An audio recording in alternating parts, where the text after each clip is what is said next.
Hello, wonderful people. Welcome to Cosmology Talks. Today we have Russell Boey, who is a PhD student at Auckland University. We're also joined by Yourong Wang, who is in the limbo state between being a PhD student and defending his thesis, and Richard Easther, who's a professor, both of them also at Auckland University, collaborators of Russell's. Russell's talking today about the friction effect that black holes would experience as they travel through a cloud of ultralight axion dark matter. This is interesting because we still don't know what dark matter is, and in fact, it could be more than one thing. Ultralight axion dark matter has probably been ruled out as 100% of dark matter at very light masses, where it has very different behavior to normal WIMP dark matter, but at larger masses, or as just a subfraction, if one is clever enough, one can still find signatures. And there are still strong hints that there may be a subfraction of ultralight dark matter out there. For example, Lyman alpha measurements appear to show a smoking gun signature for ultralight dark matter, as we heard on the channel late last year. In the context of today's talk, ultralight dark matter is promising because there is this final parsec problem that I'm sure Russell will go into more depth in, where in ordinary scenarios, it seems that the decay of supermassive black holes stalls as they get very close to each other. However, if ultralight dark matter is there to provide an additional friction force, this might slow them down that extra little bit to allow them to collide and then emit wonderful gravitational waves for us to measure. So I'm keen to hear Russell's thoughts on that. Welcome, Russell. Do you want to start by telling us briefly about your paper? So the summary of this paper is that we simulated numerically a black hole falling into an ultralight dark matter soliton, mainly focusing on the dynamical friction that the soliton background would exert on the black hole. And the main reason we wanted to look at that was to see the timescale in which the dynamical friction actually would reduce the black hole's energy to a minimum. This value is obviously of interest to solving the final parsec problem, which will be relevant to merging binaries of supermassive black holes. So we tested how this timescale was going to be affected by different mass parameters, looking at black hole mass, ultralight dark matter particle mass, and the soliton mass. And we also developed and compared this to a semi-analytic model based on simple dynamical friction theory. Cool. If people are thinking of this talk or your paper 6 months or a year from now and there are only two things that they remember, what would you want those two things to be? The first one would be that dynamical friction from ultralight dark matter solitons can actually be very significant in the right parameter space. And in particular, that's true for larger black holes and larger ultralight dark matter particle masses. So we might expect that traces of this would actually be clearer in larger galaxies where we would expect these bigger black holes to be. The second thing would be that there's a re-excitement effect that can occur in these systems, wherein the soliton can actually transfer energy back into the black hole, rather than just this simple one-way transfer of energy from the black hole, just losing the energy to the soliton background. And so this effect can actually sort of counteract dynamical friction and maybe further exacerbate the final parsec problem. I see. Okay. I found it quite interesting that you said that it's larger ultralight dark matter masses where maybe the dynamical friction is bigger, because presumably at some very large mass, the ultralight dark matter just becomes dark matter. Then it should be the same as, say, a WIMP would be. So is there some kind of sweet spot? For the mass range that we've been looking at, which is still, I guess, on the pretty light-ish range of things, we found that it was a pretty consistent trend downwards in terms of the stopping time compared to the mass of the particle. I'm sure you'll show some figures with the numbers on them, but when you say the range you consider, what is this, 10 to the minus 20 something? It was a pretty limited range, which I'll get into why we have the limited range a bit in the presentation, I guess. But it was from 5 times 10 to the negative 22 electron volts to 10 to the negative 21. Okay. So what is also interesting about that, I guess, is that it's still, as you said, ultralight, but it's kind of heavier than the ranges that have been ruled out because they would have other effects. It is contingent on the presence of the soliton. So it's not something that just kind of scales up to like QCD axion dark matter or something like that. Why did you do this? We've obviously gone into a little bit in the motivation so far, myself and yourself, but let's get into some more details now, in particular around why this is relevant today. Why was this work not done 4 years ago, or why did it not wait for another 4 years? And why should we in the cosmology community get excited? So the reason that we're looking at this, the main motivation, is to do with the final parsec problem. And to sum that up, when you have a galaxy merger event occur, the supermassive black holes at the centers of those galaxies are going to form a binary. And to cause the binary itself to actually merge within the age of the universe, which we expect to happen because when we look at massive galaxies like the Milky Way, which we think would have formed from mergers of smaller galaxies, we only actually see a single black hole at the center. We need some sort of mechanism to actually extract out energy from the binary to cause this merger to occur within a reasonable timescale. So obviously, one really well-known mechanism for that is gravitational radiation, but that's actually only efficient at quite short distances of around 1/100th of a parsec. So you still need something extra to actually bring your black holes in within that distance. Now, one possible mechanism for that is dynamical friction, which is essentially that as your black holes are moving through a background, they can transfer kinetic energy and momentum into that background and obviously lose it from themselves. But the issue with that is that it's apparently insufficient from purely cold dark matter or baryonic matter to actually drive a merger to occur within the age of the universe. And what people find will happen is that these black holes will just stall out at around a parsec. And so the problem is figuring out some way to drive the black holes within this sort of 1 parsec to 0.01 parsec distance. And there's been work done on this before. So people have talked about using gas disks or like adding in a third black hole to ameliorate this. But we also think there's a possible explanation from ultralight dark matter and the dynamical friction that would be caused by ultralight dark matter. And I think one reason that this has gained a lot of interest recently is because these supermassive black hole binaries, the gravitational waves that they actually emit would be in the detection range of LISA. And so we're sort of in a stage where we might actually be able to observe these mergers occurring pretty soon. And so any mechanism that can help to explain the merger timescale or the decay timescale for these mergers is obviously of some interest. To just discuss the background of what ultralight dark matter is for people who don't know, ultralight dark matter is a dark matter candidate that's composed of really light scalar bosons with a mass range of around 10 to the negative 22 electron volts. And it's sort of motivated by the existence of some light axions or axion-like particles that can pop up in string theories, which could conceivably make up the constituent particle for ultralight dark matter. It's also known that it's able to solve some inconsistencies in cold dark matter models, like the difference between some cold dark matter simulations and observations, like the core cusp problem. So in the regime that we're working with a non-relativistic ultralight dark matter, which interacts only gravitationally. And so since we have the self-gravitating quantum matter, it's described by the Schrödinger-Poisson equations, which you can see here. So the first equation here, that's just your time-dependent Schrödinger equation with the potential being sourced by the gravitational self-interaction of the ultralight dark matter. The second equation is Poisson's equation for gravity, with the density being represented by the mass times the square of the wave function. So the square of the wave function there is your number density, multiply that by the mass, and you get your mass density.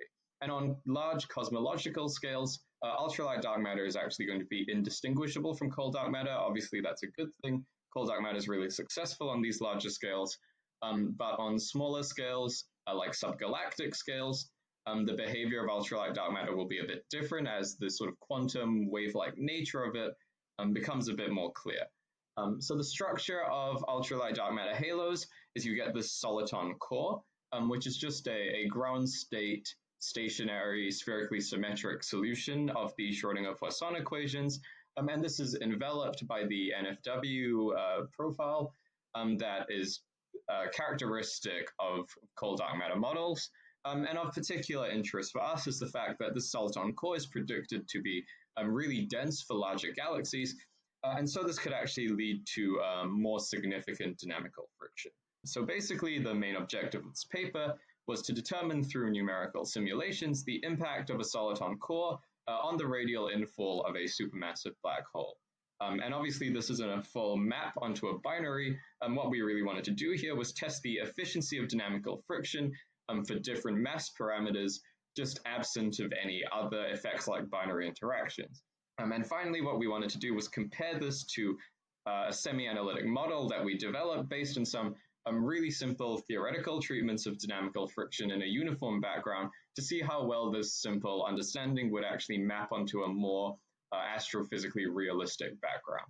So the leaving out of the other supermassive black hole seems naively from the outside to be quite a large emission. Is there a reason why one shouldn't worry? And is there also a reason why you guys didn't do that? Presumably, if you can put one supermassive black hole into your simulation box, you can put another one somewhere else. Part of the reason is that we're doing that now. So we're currently working on simulating a full binary, and we've actually wanted to do that in using a different code base than what we were using for this project. I'll sort of talk about that a bit more later, I guess. But to summarize it, it's basically that we think we kind of need better resolution to really get a good sense of how this binary interaction is going to work when we get close to the center. And we thought that Ultralight, which we're using for this, is not really ideal for that. So we're moving on to a different set of code that's able to sort of simulate that a bit more efficiently. Okay. I guess I also sort of thought as I was asking the question that, you know, as like you're taught in high school science, you want to control all your variables. So if you do it the first time without the second black hole, you're kind of making a control about this is only dynamical friction, and then maybe the more realistic one is to add the second black hole. But then whatever you see, you wouldn't know what's causing it because you haven't had your kind of control experiment. Yeah, I think that's exactly true. And it's actually one of the more interesting things about this work is that you can kind of approach it as a physicist and like, you know, I just want to understand how the stuff in this thing interacts with each other. And there you absolutely go for the simplest possible scenario to make sense of what's going on. And then you sort of work your way up. Whereas I think if you were approaching this from the point of view of an astrophysical modeler, then the temptation would probably be to go straight to what we know happens in the sky. We've left other things out of this. You know, we're assuming that the soliton is at rest, for instance, whereas a soliton and a halo that's just undergone a merger is going to be actually quite excited. And so, yeah, it's very much the physicist's approach to the problem, where we're sort of layering complexity on, you know, one step at a time, and trying to understand what goes on at each level. Because, yeah, as we're going to find out, the simple dynamical friction that you write down is actually not especially informative when you apply it to the soliton profile, which has its own, you know, internal structure and coherency. So Russell, you showed the nonlinear Schrödinger equation on the previous slide. If I was a person who's never worked on this before and I saw that equation, it might be a little bit out of the blue to me. Do we want to kind of just spend 1 minute explaining where it comes from? So the ultralight axions in our theory is just a very light scalar field that only interacts with itself through gravity. And this is modeled through the Klein-Gordon equation in the full picture. We take out the high oscillation terms and assume everything is in a non-relativistic background, and that our models can negate expansion of the universe. That with all those approximations, we bring ourselves to the Schrödinger-Poisson equation picture, where we can model the distribution of axions as just a Schrödinger picture wave function that sources its own gravitational potential. Yeah, so this is literally just the Klein-Gordon equation with the oscillation due to the mass factored out, and then when you work through the math, this is the equation you get. I think the other thing that's worth pointing out is that it is just a standard old Schrödinger equation. It's just that the Schrödinger equation is providing its own potential, which is kind of wacky. Yeah, I mean, that's actually how I've always interpreted it. When I first saw it, I was like, oh, it's the Schrödinger equation, but your potential term is just your own gravity. Cool. Well, I'm certainly interested to hear more. Thanks for the motivation. Let's get into the details then. How did you simulate this, and what did you see? You hinted in your introduction that you saw that at lower masses, larger masses, lower exponent, because there's a minus sign in the exponent. Larger masses, you saw more dynamical friction. Can we, let's get into the details and see how that unfolds. So in the presence of a black hole, our Schrödinger-Poisson equations are modified to add in this extra black hole potential, which is this 5EH term that you can see here. We are actually going to add these potentials in as Plummer spheres to avoid any sort of singularities that might happen by putting in a point mass into a grid. Then the black hole evolution is given by this classical formula, just based on the gradient of the potential from the ultralight dark matter. And so the way this is set up in the code is we put this into a 3D grid with periodic boundary conditions, which we need because we're going to solve this pseudo-spectrally. And we put in our initial dark matter profile just as using the soliton profile, neglecting the NFW halo. The argument for why we do this is that essentially the density of the soliton is a lot higher than that of the halo. And so we'd expect that the dynamical friction from the soliton is going to be much, much more significant. And comparatively, what you'd get from the halo would be sort of negligible. So to solve this in code, we evolve the ultralight dark matter with pseudospectral methods. What that means is we'll take half a time step in real space with respect to the potential terms. Then we'll take a Fourier transform to simplify out the Laplacian. We take a full time step in frequency space with respect to the Laplacian term. And we also update the potential with that new wave function. Then we Fourier transform back, take another half time step in real space with regard to the potential terms using the updated potential. And so that's how we would evolve the Schrodinger equation part of this. And the black hole evolution is done by interpolation of the ultralight dark matter potential, because the potential is only going to be defined at grid points, but obviously the black hole's position is continuous. And so what we do is we compute the gradient of the ultralight dark matter potential just using finite difference methods at the 8 grid points that surround the black hole, and then we do a trilinear interpolation of that to figure out its acceleration. So one thing I'll mention is that when you do this, dynamical friction is actually automatically accounted for. You don't need to treat it as a separate effect because it is just a gravitational effect. So when you have a full simulation that's solving the potential properly, it will just come about naturally. Finally, I'll mention that we use fiducial values of our parameters of a black hole mass around 4 times 10 to the 6 solar masses, a soliton mass of 55.7 times 10 to the 6 solar masses, and ultralight dark matter particle mass of 10 to the negative 21 electron volts. And these masses are chosen to sort of be representative of the values you'd see in a large dwarf galaxy like the Large Magellanic Cloud. What is a plumber sphere? That was one thing I wasn't familiar with. Sorry. So it's a smoothed out potential where basically your potential is given by 1 over the square root of r squared plus this extra radius called a plumber radius. So it looks like 1 over r far away, but has a finite value when r is small. In the limit that this plumber radius tends towards 0, it looks like a point mass.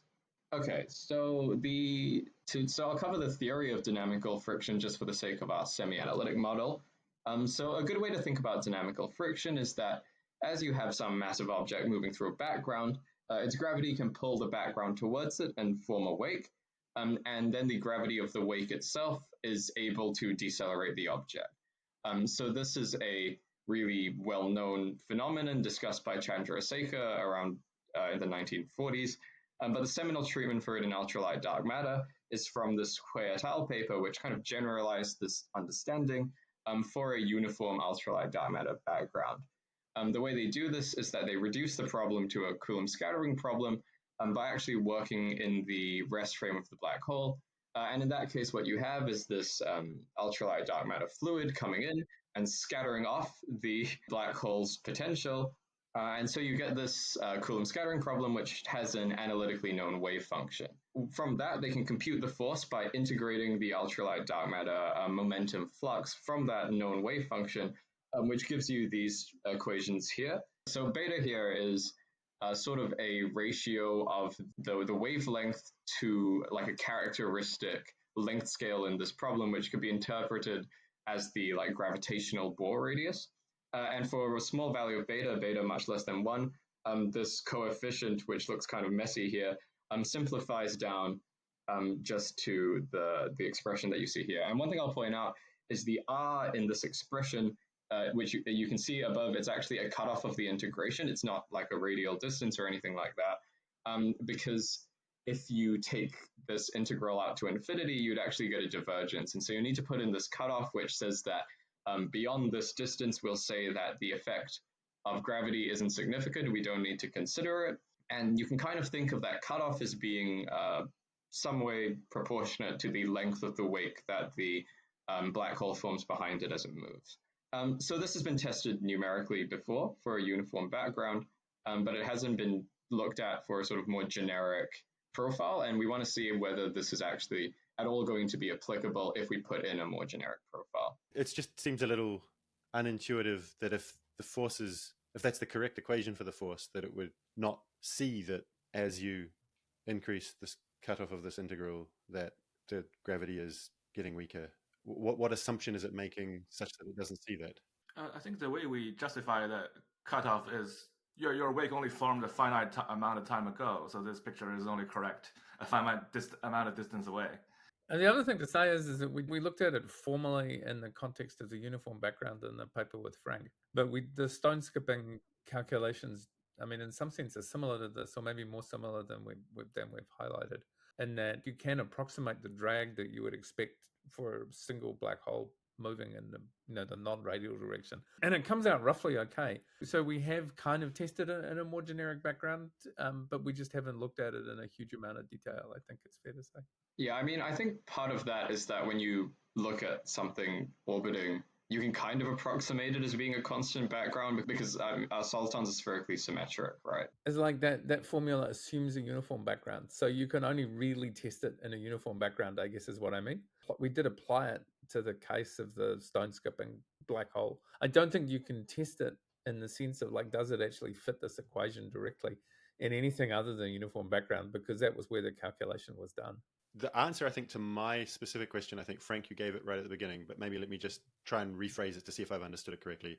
Essentially, if you didn't cut off that integral and you let it go to infinity, it would be assuming that the wake is just extending out to infinity, which is the unphysical thing about not cutting it off. Yeah, we'll be assuming this is the only thing in the universe and it's been going on forever, which we know isn't the case. So in the first paper we tested, if you make the integral cutout exactly equal to the distance traveled by the black hole, the initial velocity times the time the simulation has been going on, that the cutout matches simulations very well. This initial paper, do you want to maybe, because both you and Richard have mentioned it a number of times, can you, Frank, maybe just give us the 1 or 2 sentence summary of what this initial paper was?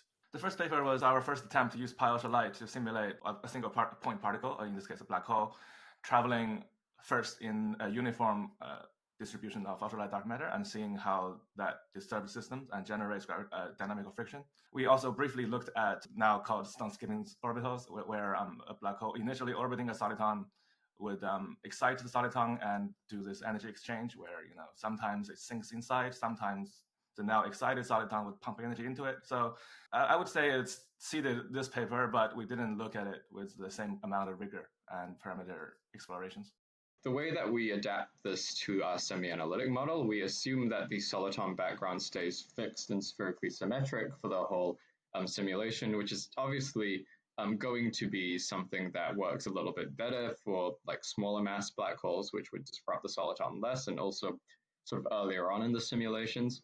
And then we put in this empirical soliton profile as the soliton background, which is a little bit different to the one in Ultralight. The one in Ultralight can be solved for numerically, so it's a little bit different to this empirical one, but they're quite close. And then if you have this profile and you assume spherical symmetry, it's obviously very easy to compute your Newtonian attractive force just based on the mass enclosed within the black hole's position. And then we use the frictional force mentioned in the previous treatment with a couple of adaptations. So first of all, we actually replace the uniform background with the value of the soliton density profile at the black hole's position for the density. And then we also will replace the cutoff with the radial distance of the black hole. And that second thing has a little bit of subtlety to it.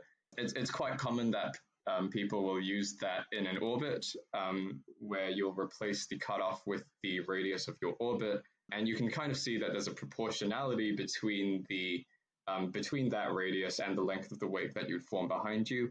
But that's not really the case when we're talking about a radial infall. But I'll get into the validity of that a little bit more later, but that is what we assume in this model. And so when you have both of these forces, you can add them together to get your acceleration. And then you can advance that using RK4 methods. And so obviously this is still a numerical thing, but it's much computationally cheaper than a full Schrodinger-Poisson solver. And one other thing to mention is that obviously you can have some singularities. When you're doing a gravitational attraction, you're dividing by R. And for your dynamical friction, there's a division by V here. So what we actually do is we just cut off the gravitational attraction at small values of R, because at that point, obviously, you'd also say the mass enclosed is really small, so we're not really expecting much attraction. And we cut off the dynamical friction at low values of V, because at that point, you're saying, you're pretty much not moving out at the edge of the soliton, so you probably aren't experiencing any friction, like physically. Okay. I mean, again, it concerns me a little bit that one would just expect that the correct equations should, especially with the V1, should just see that. But maybe you're getting like a ratio of 0/0 in the maths. Yeah, no, that is what happens. So actually at small v, you will actually get the v terms canceling out if you expand out like the coefficient for small velocities. But I mean, just numerically, you can just kind of run into some integration issues if you actually let that happen. So we just cut it off, but it does tend towards 0. Okay, so the way the simulation actually behaves, we start off by putting our black hole at 0.125 kiloparsecs in the x and y directions, 0 in the z directions, in a box which is actually 2 kiloparsecs. We put this on the diagonal to actually sort of maximize the distance between the black hole and the edge of the box, and that's just to minimize any spurious interactions with the periodic boundary condition. And so what happens is your black hole will just fall in and oscillate back and forth through the soliton due to its gravity, and it will lose energy on each pass to dynamical friction. And so you can sort of think of this as looking like a damped harmonic oscillator. And so this plot on the right here actually shows the behavior of the black hole.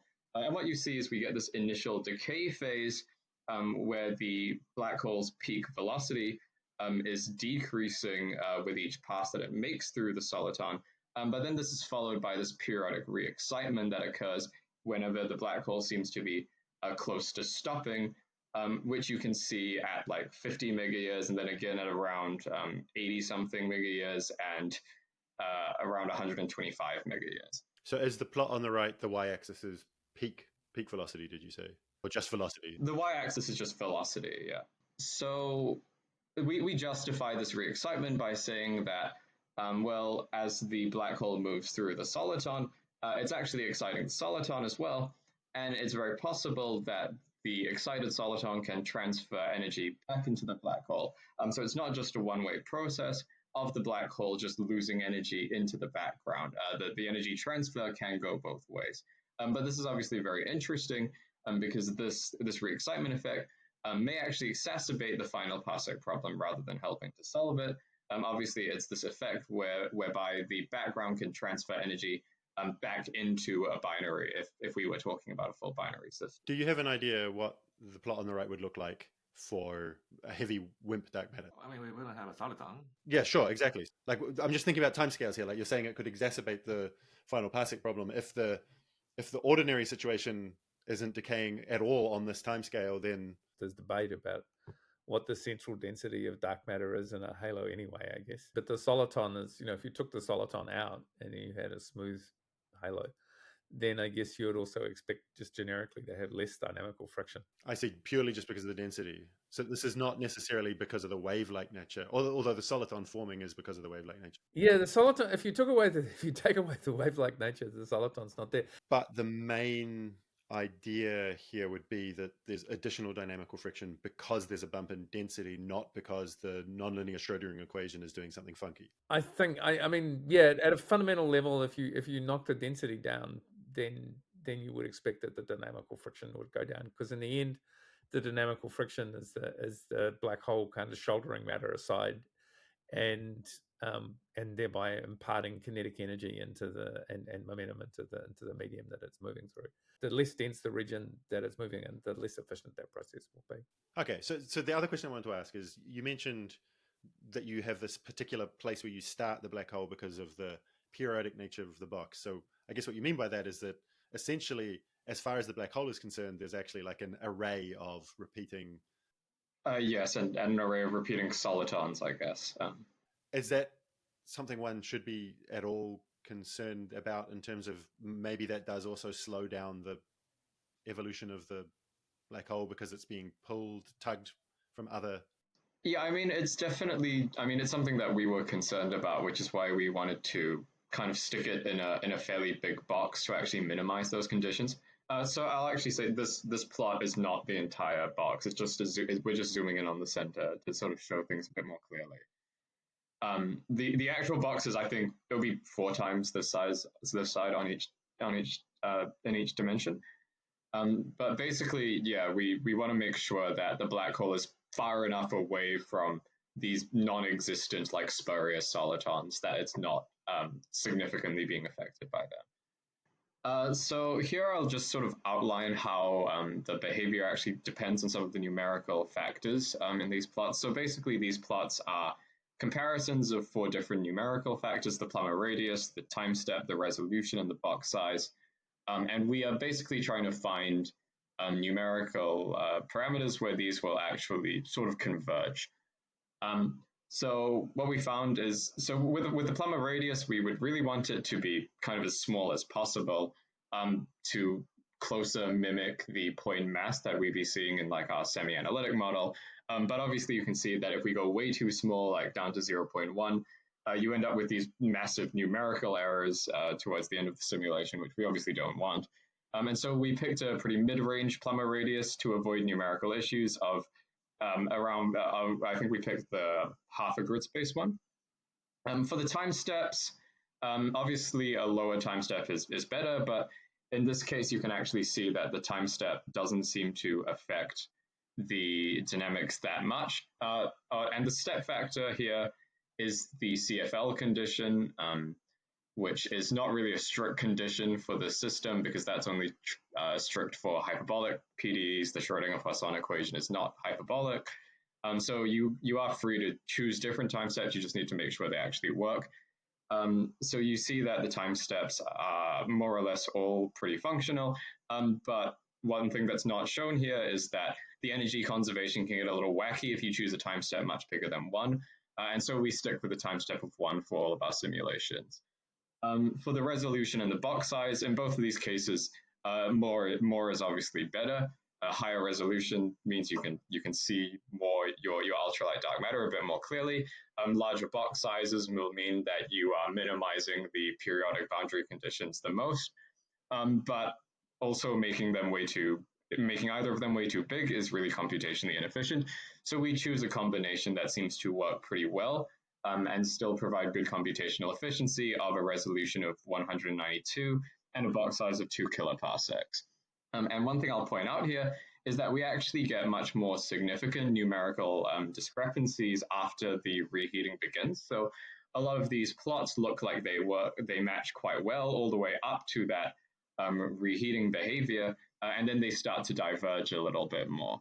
And the reason for that is that when we're talking about this reheating, it's all happening when the black hole is really close to the center of the soliton and just moving through like a few grid points.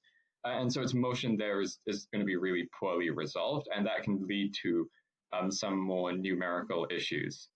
So what we wanted to do in this paper is just focus first on the like initial damping phase, and in particular, we defined the stopping time as the time that it takes for the black hole to reach its first sort of minimum in velocity. So if you go back onto this plot, that would be the time, that would be around this 50 megayear mark. And that's sort of the key statistic that we'll be looking at.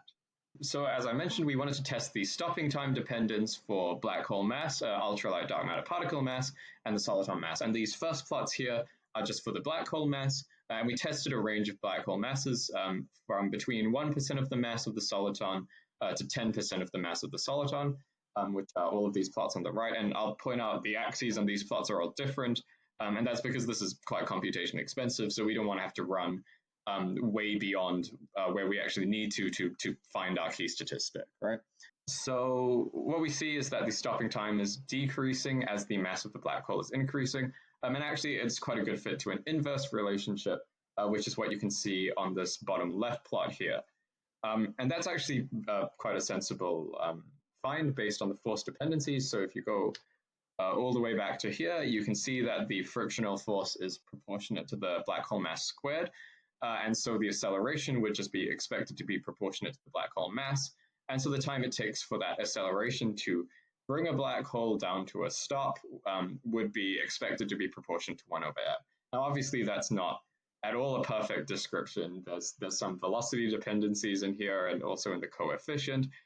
So it's not a perfect match, but it does appear that from our simulations, it's actually a fairly reasonable explanation for this relationship. For the ultralight dark matter particle masses, as I mentioned a bit earlier, we tested a range from 5 times 10 to the negative 22 electron volts to 1 times 10 to the negative 21 electron volts. And this limited range is kind of due to numerical considerations where as you change the mass of the particle, your soliton size is going to change proportionate to m to the negative 2. And since we wanted to sort of make sure that our boxes and our numerical parameters were fixed throughout all of these simulations, if you go way too small, your soliton might not fit in your box. If you go way too big, you might be resolving the soliton really poorly. And so we just picked this limited range so that everything fits within the fixed numerical parameters that we have.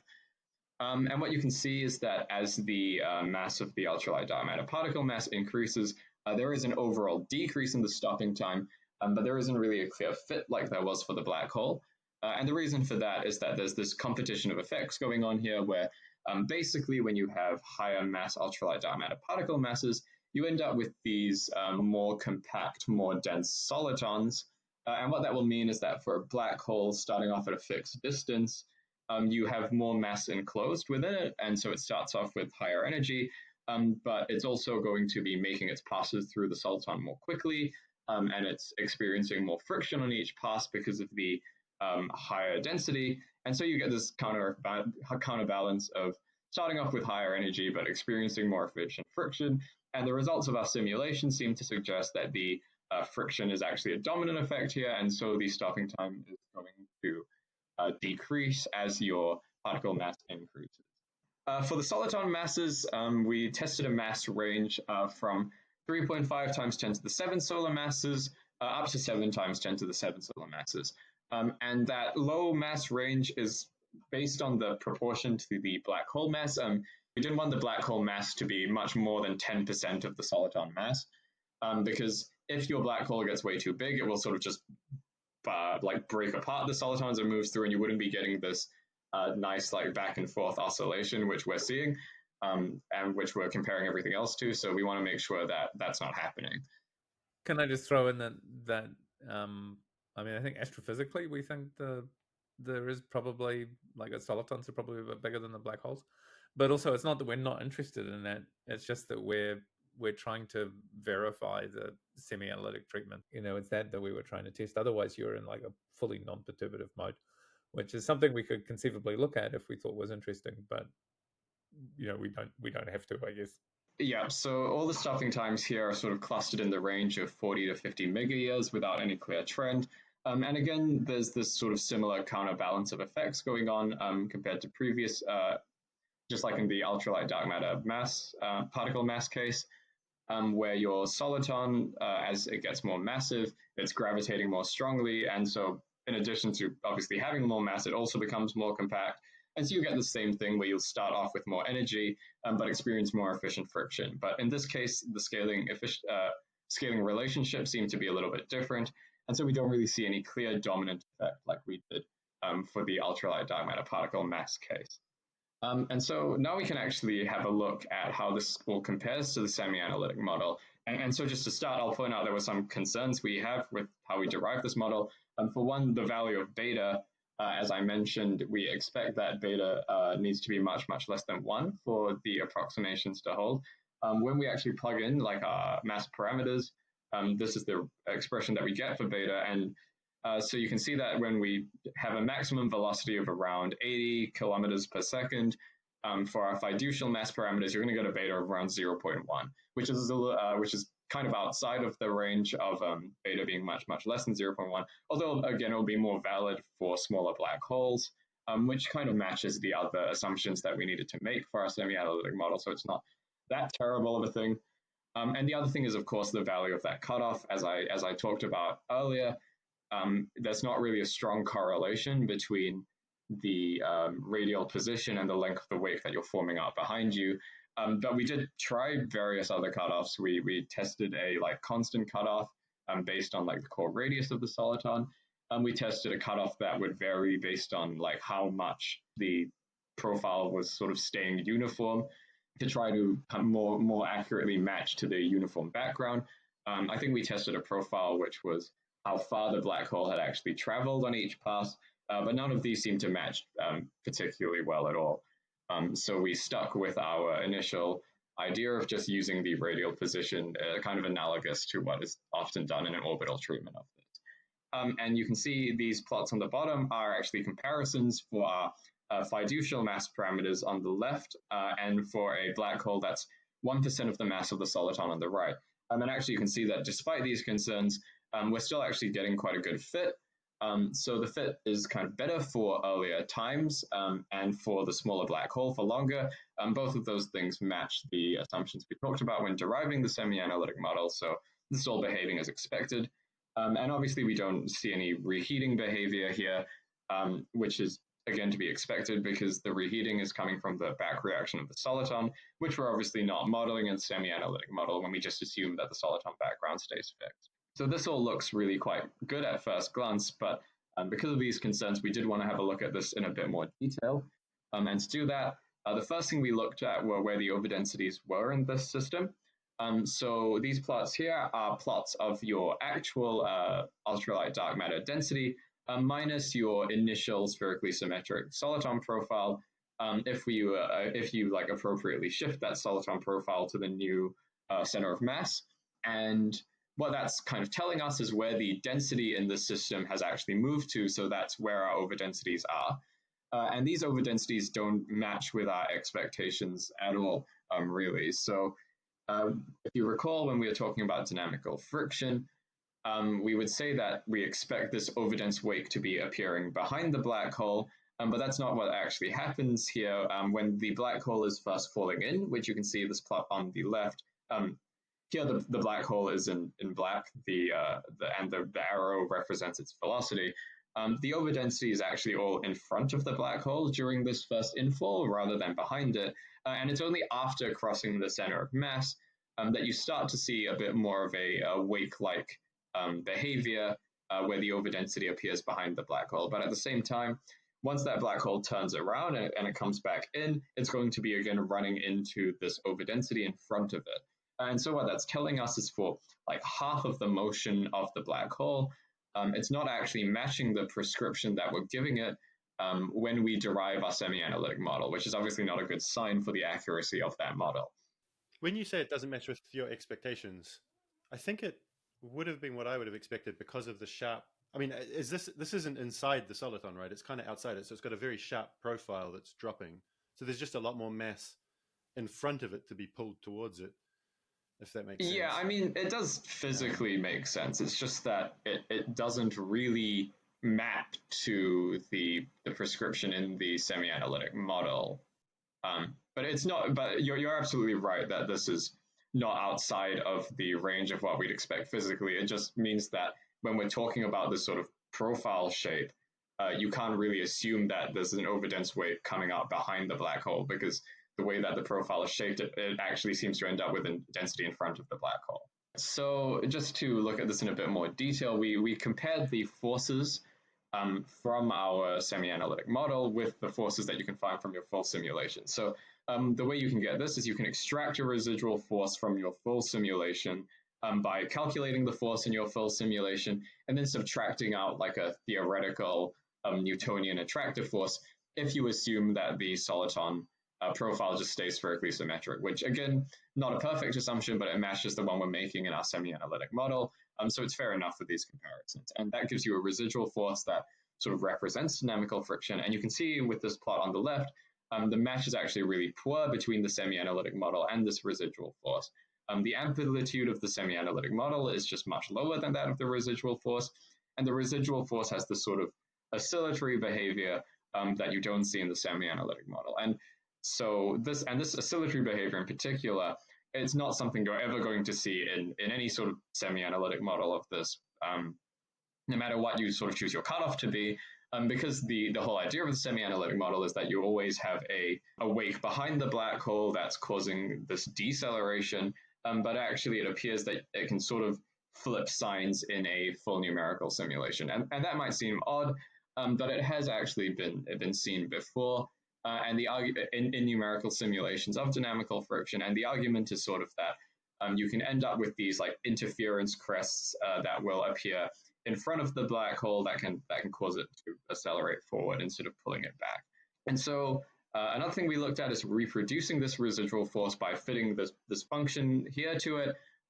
This function is just a sort of a Gaussian multiplied with a sign, and you can kind of see that works to get this profile for the residual force here.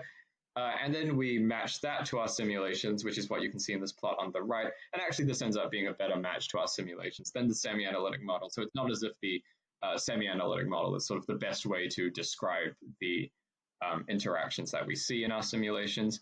And really what all of this is sort of telling us is that this Chandrasekhar understanding of dynamical friction is just being this overdense wake that appears behind the black hole and then continually slows it down, is not really a good match to sort of this more realistic system that we're looking at here.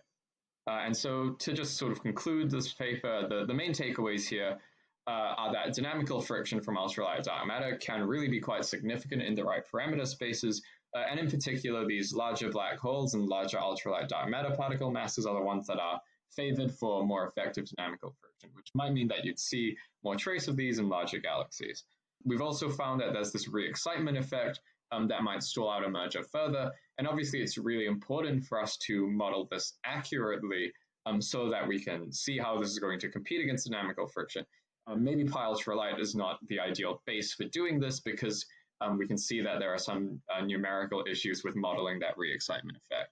The third point is that the simple semi-analytic model of dynamical friction is not really very useful for describing this like proper black hole soliton interaction, despite the fact that it looks really good at first appearances. And the main thing, just to bring this all back, is that this paper has been about testing the impact of the ultralight dark matter soliton on a supermassive black hole, and that's going to be relevant towards like the merger times of binaries, which is of course going to be relevant for like current and future gravitational wave detectors like LISA. You're obviously assuming that the soliton is this perfect stable soliton at the start of your simulation, and then you're finding that one black hole is completely disturbing it enough that you're observing quite substantial consequences because of that. It would seem naively that the soliton itself should start very excited by other things that have happened to it before the black hole started orbiting it. How much do you think that would affect your conclusions? Would you still get this kind of initial dynamical friction, or will it right from the beginning be getting kind of bumped and boosted? Yeah, I mean, because the assumption, I guess, is that we were working with a soliton that has already kind of merged and is now like stabilized, but maybe that wouldn't actually be the case, right? So, but I think the key thing is that the solitons have this large collective, like the physical deformation of the soliton is not small, and so we see this weird thing where this whole soliton is kind of oscillating, and so this when like the soliton kind of oscillates so that it's actually got ahead of the black hole in its trajectory, and so it's pulling it towards itself. That's not something that you would see in other, if you had a star cluster or a cloud of regular dark matter. And so that collective response of the soliton makes this particularly messy. But I think it's absolutely true. I think if you merge two solitons together, then they're going to take a long time to shed the excitement that they experienced as a result of that. And so that means that, like in a realistic scenario, you would expect that there would be a fair bit of kinetic energy. I think you're really right that it's perhaps not realistic to just start off with a stable soliton. If we're making the assumption that the solitons have already merged, which is perhaps fair enough based on their merger timescales, we would expect it to maybe start off excited, and that might trigger this like reheating effect to kind of start off a bit earlier than it does in these simulations. I guess, again, as a kind of like high school definition of science kind of thing, you want to start with a totally stable soliton and see what happens, so that you know what happens with the stable soliton before you go on to the unstable soliton, because you want to know what effects are being caused by which. So even if it's less realistic, it was obviously still a very interesting first thing to look at. I was wondering whether it might be that you would expect that there's like a plateau, if that makes sense, that based on how wobbly the jelly is, I guess, that there'll be some minimum level where the dynamical friction is always there trying to slow the black hole down, but then the wobbliness is always trying to speed it up, and you reach some kind of plateau that this is the lowest the velocity can get. So even even if the black hole was entering an already wobbly soliton, it would probably still at first decay until it reaches its kind of plateau state. I don't know whether does that sound like a realistic thing or not? I hesitate to comment on kind of the quantitative nature of the re-excitement effect in great detail, because we do know that it's subject to some numerical issues, right? But I think the way that it looks is that the re-excitement effect is only really obvious when your velocity is already quite low. So it's probably not adding a huge amount of energy in the sense that you don't see it being really clear like in the early stages where you actually start off with a lot more energy, right? Maybe, although if you look at some of the plots you've shown, if you look at the kind of initial velocity peak to the re-excited one, it's more than 10%. It's maybe 25%. It's like a quarter of the height it gets back to. Oh yeah, no, it absolutely does get up to a pretty reasonable value. What I found really curious about this plot was that it goes down to almost zero before it gets back up to about 25%. That seems unintuitive to me. So there's something I'm not understanding about why it waits so long to start. We think that the like ultralight dark matter will be a little bit decoupled from the black hole. So some lag is perhaps not unexpected.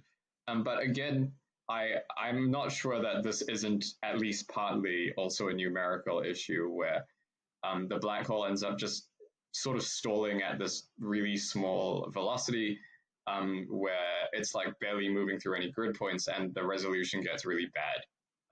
And that might definitely cause some sort of spurious issues with this. I mean, we do believe it to be something physical. We're not sure about the exact numbers that are being put out here.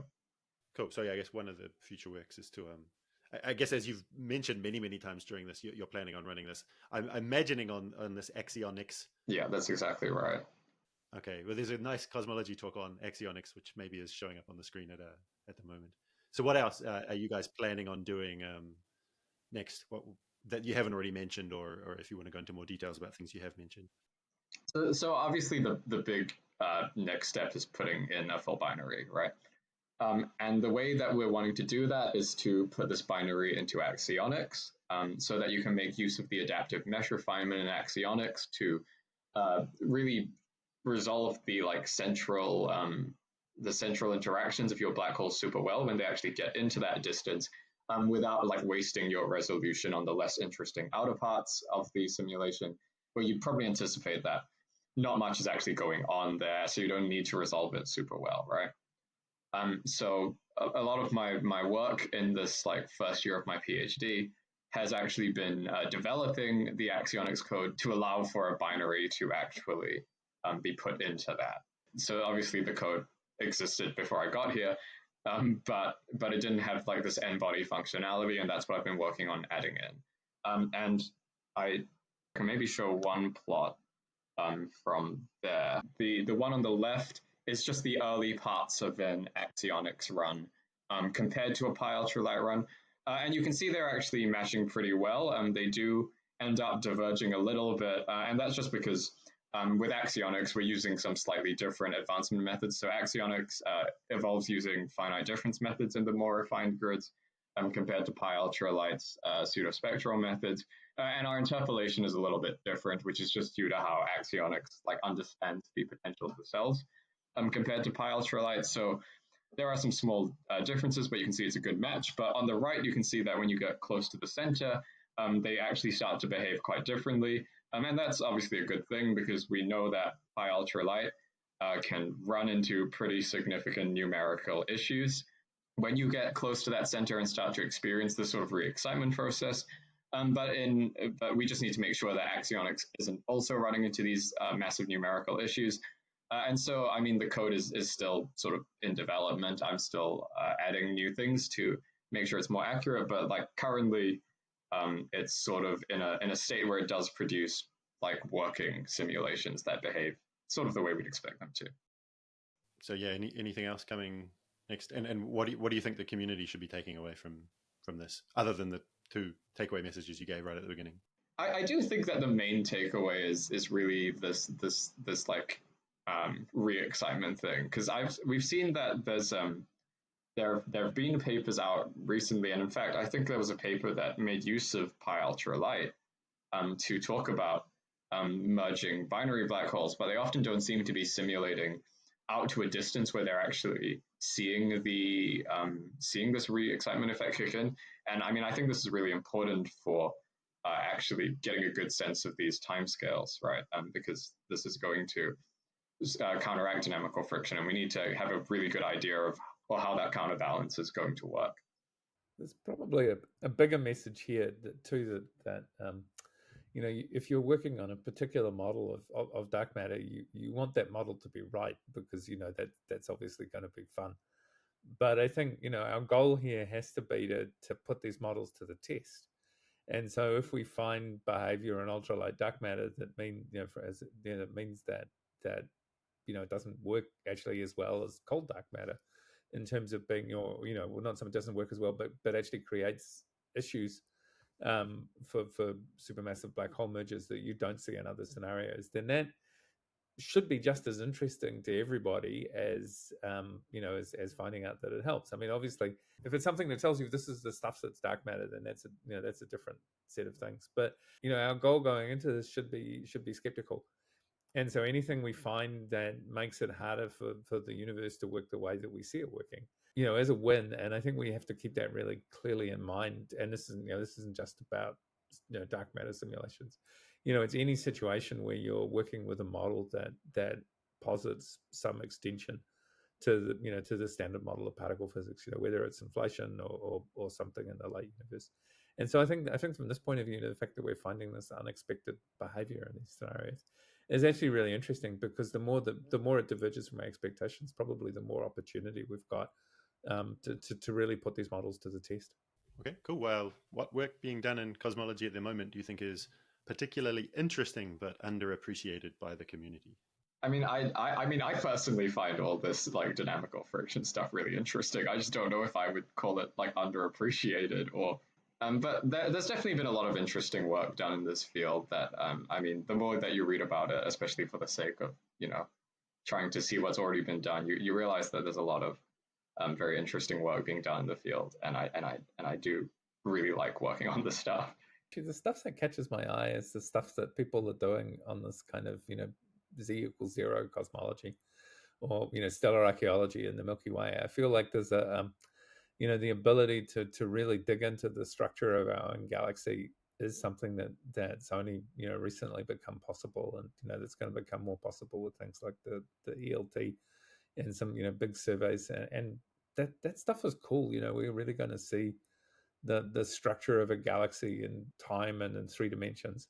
But the ability to model or to account for what we're actually going to see when that happens, that's actually going to put a huge amount of stress on dark matter models that hasn't, and from a direction that they haven't experienced. I can design a particle physics theory that will never be detectable, in direct detection. You can imagine like a 10 to the 10 GeV particle with like some tiny cross section, and those things just never go through your detector, and when they do, they don't leave a mark. But the ability to really test galactic dynamics on scales of hundreds or thousands of parsecs, I feel like that's actually something that's going to develop over the next decade or so, and I think that's going to be critical. Thanks everyone for watching. If you like this, please do subscribe and click the bell if you want to be notified of new videos, and click like to help with YouTube algorithms, both for you and the channel, because YouTube will know to recommend more stuff like this to you in the future. Share the channel with colleagues. If you have any questions or suggestions, leave a comment. Otherwise, check out this talk on let's recommend 2 talks. The axionics talk, which is the code that these guys will be moving on to using. So there's a nice talk on the introduction of the axionics code. And then also this talk from last December where there was this evidence for a sort of smoking gun signal for ultralight axion dark matter in the Lyman alpha forest measurements. Other than that, thanks Russell, Frank, and Richard for the great talk. Thanks for having us. Thank you. Yeah, no, thanks for doing this, Sean. It's a huge service to the community.